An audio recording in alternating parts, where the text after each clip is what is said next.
الشخير عند الأطفال شيء مش طبيعي. ما لازم نتحمل شخير الأطفال أبدا.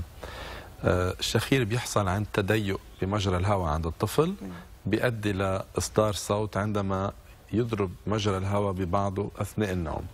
عادة الطفل لازم ينام بدون ما يطلع أي صوت من نفسه. والطفل عنده ميزة خاصة بالنوم غير الكبار، هي أنه الطفل بيتنفس دايما من أنفه. نحن عادة بنخلق بنتنفس من أنفنا، ومع العمر لما نكبر نتعلم نتنفس من الفم. الطفل الرضيع طبيعي انه يكون الطفل يعني غالق فمه وهو نايم. لازم حتى لو فاتح فمه ما يتنفس منه، دايما بيجرب ياخذ نفس من الأنف.